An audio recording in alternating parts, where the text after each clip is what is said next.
자, 즐거운 라디오. 오늘 들려드릴 소식은 미국 지소미아 종료 취소, 결의안 최종 상정, 한국을 찾는 미국 발칵 뒤집어졌다, 주한 미군 결국 감축되나, 그 진실은, 해당 주제들에 대해서 한번 다뤄보겠습니다. 바쁘시겠지만 좋아요, 구독 버튼 한 번씩만 정중히 부탁드리면서 시작합니다.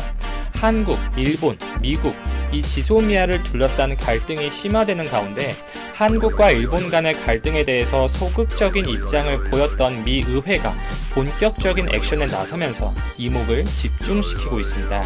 미국 상원 외교위 제임스 리시 위원장이 20일 지소미아 종료에 대한 한국의 결정 철회를 촉구하는 내용의 결의안을 발표하였습니다. 리시 위원장은 이날 비건 국무부 부장관 지명자에 대한 외교위 청문회 발언에서 일부 상원 여야 의원들과 함께 결의안을 제출했다고 밝혔는데요. 이 지소미아의 종료는 한국에 주둔한 미국의 위험을 증대시키고 한미 동맹의 균열을 낸다는 언급을 했습니다. 항상 미국이 주장해왔던 이유들이었죠. 해당 사안들에 대해서 구체적인 언급도 있었는데요. 이 결의안은 이날 제출되어서 외교위 홈페이지에 공개가 되어 있습니다. 이 결의안의 내용에 따르면 북한이 올해 12차례 시험 발사를 통해 핵탄두 탑재가 가능한 신형 지상 해상 발사 탄도미사일 20여 발을 발사하는 등의 이 도발 수위를 높여가는 시기에 지소미아 중단은 미국 국가안보에 직접적인 피해를 준다고 주장을 했고, 이 지소미아는 인도태평양 안보와 방어의 토대가 되는 중대한 군사정보 공유 합의라면서 북한의 핵과 미사일 위협을 상대하는 데 있어서 그 중요성을 재확인하는 것이다, 이렇게 밝혔습니다. 이어서 한국과 일본 간의 마찰, 갈등은 동아시아 지역 정세를 분열시키고 이 지역을 선동시키는 이들에게 힘을 실어줄 뿐이다, 이렇게 밝혔는데, 미국에게 잠재적인 위협이 될 수 있는 국가들, 중국과 러시아, 북한 등을 언급한 것이겠죠. 이 한국이 동아시아의 안보 협력을 저해할 수 있는 잠재적 조치들을 가장 잘 해결할 방법을 고려해야 한다고 촉구하였습니다. 여기서 잠재적 조치라는 것은 한국의 지소미아 종료 결정을 의미하는 것으로 보이는데요. 해당 결의안의 발의에는 외교위 민주당 간사인 밥 메넨데스 의원과 공화당 소속 제임스 이노프 상원 군사위 위원장 등이 참여한 것으로 알려졌습니다. 이 기본적으로 지소미아는 미 전 대통령 오바마 시절에 이루어진 협정이고, 미 국방부나 많은 민주당 의원들에게 있어서 이 지소미아는 한미일 동맹의 중요한 축이라는 인식을 공통적으로 갖고 있습니다. 미국의 주도로 이루어진 질서라는 인식이 강하기 때문에 이 지소미아 협정 체결을 주요한 업적으로 생각하는 정치계 인사들이 상당히 많습니다. 그러나 한국이 돌연 이를 종료시킨다고 하니 반발이 생기는 것은 당연하겠죠. 사실 미 민주당 의원들이나 이번 지소미아 관련 안건에서 본격적으로 액션을 하고 있는 해리스 주한 미국 대사 등 일본의 호의적인 인사들이 분명 많아요. 미 국무부 역시 추후 인도태평양 전략의 주축을 일본으로 상정하고 있는 만큼 오히려 이번 사태의 직접적인 원인 제공을 했던 일본 아베 정부의 수출 규제 정책에 대해서 일본을 다이렉트로 압박하고 비난을 하기보다는 한국 측에 와서 재고해달라, 이렇게 적극적으로 요청을 했던 것이 사실이었습니다. 이 한일 간의 역사적인 인식, 그것이 이 갈등의 어떻게 보면 시작점과도 같은 부분인데, 미 실무진들은 이러한 부분을 이해하지 못한다는 것이 우리 청와대에서도 많이 나왔던 이야기였습니다. 미 하원 쪽 민주당 의원들이 많이 힘을 쓰고 있죠. 이쪽에서 미국이 한일의 지소미아 갈등에 적극적으로 개입을 해야 된다, 동맹 국가들이 서로 싸우는 것을 지켜만 볼 수 없다 등의 의견이 많이 나왔었고, 이 실제로 미국 내에서 지소미아 관련 소스는 대부분 이쪽에서 나왔습니다. 이번에 공화당이 과반수 이상을 차지하고 있는 미 상원에서마저 지소미아 종료에 대해서 반대 의견을 제고해달라는 입장을 표출하기 시작한 것입니다. 이렇게 미국 내에서도 지소미아 종료가 실제로 임박해지면서 급박하게 움직이고 있는 것이고요. 그동안 한일 중재를 적극적으로 하지 않겠다, 다소 소극적이고 중립적 의견을 보였던 미국이 스티렐 차관보나 에스퍼 미 국방장관 등의 방안에도 불구하고 한국이 여전히 지소미아 종료라는 기존의 입장에 번복이 없는 상황이고, 이렇게 국방부에서 해결이 되지 않는 문제이다 보니 본 안건이 미 의회에까지 넘어가 결의안이 상정이 된 것으로 보입니다. 미 국무부 역시 마지막 액션에 나서고 있는데, 존 설리벌 부장관과 스티렐 동아시아 태평양 담당 차관보가 22, 23일 열리는 G20 외교장관회의 참석을 위해서 일본을 방문한다고 밝혔죠. 지소미아가 23일 0시를 기해 종료될 예정인 가운데 스티렐 차관보의 방일 기간 중 미국의 역할 모색, 그리고 한미일 3국 간의 이 막판 협의가 이뤄질 가능성이 주목이 되고 있습니다. 그리고 한 언론에서 이 주한미군의 철수, 감축 가능성에 대한 내용이 진지하게 언급이 되었는데, 이 금일 새벽에 한 언론 기사가 나오면서 각종 인터넷 커뮤니티를 뜨겁게 달구고 있습니다.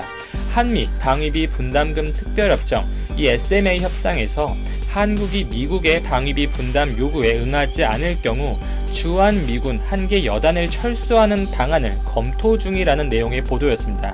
큰 파장을 몰고 왔었고, 이 보도가 사실이냐라는 언론의 질문에 미 에스퍼 국방장관의 답변이 있었습니다.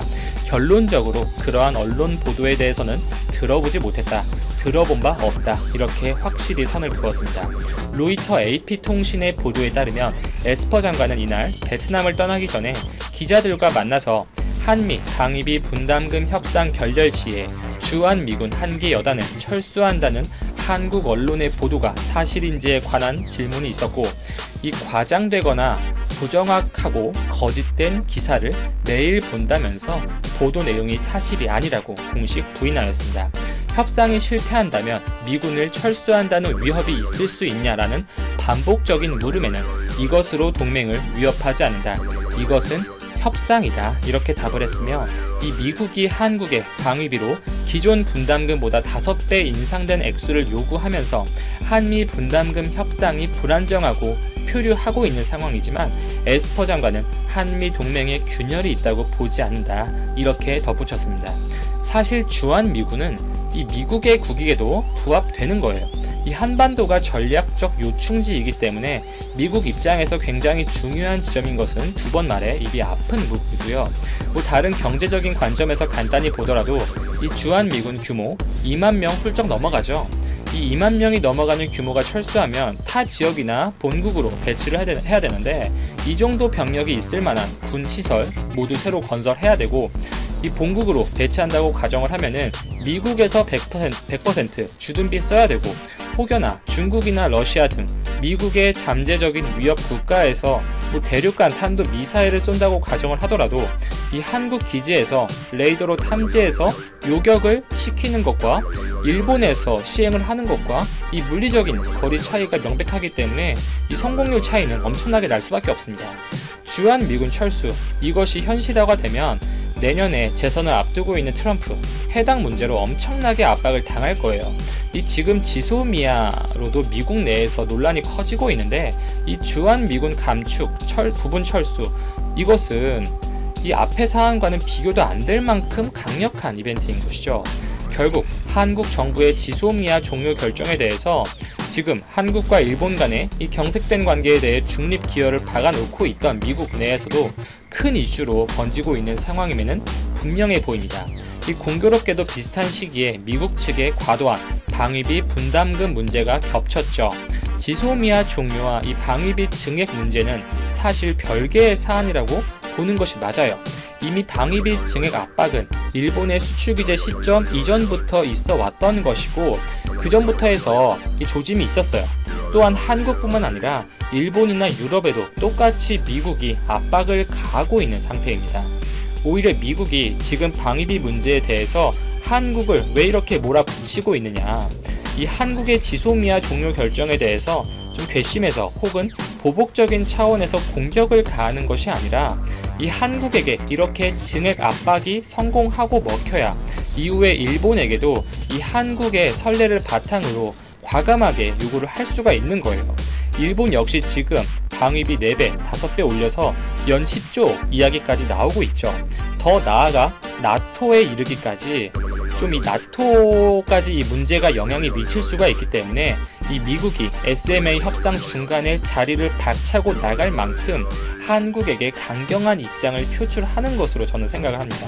이 추후 다른 국가들과의 협상에도 영향을 줄 수 있는 부분이기 때문에 첫 번째 협상 대상인 한국에게 매우 세게 나가는 미국의 전략으로 저는 보고 있고요.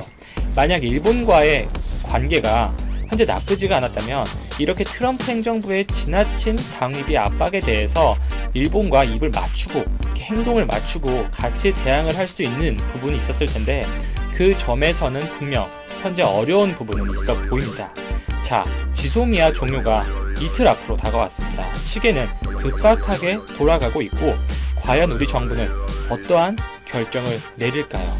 여기까지 정리하고 오늘의 즐거운 라디오 마치겠습니다.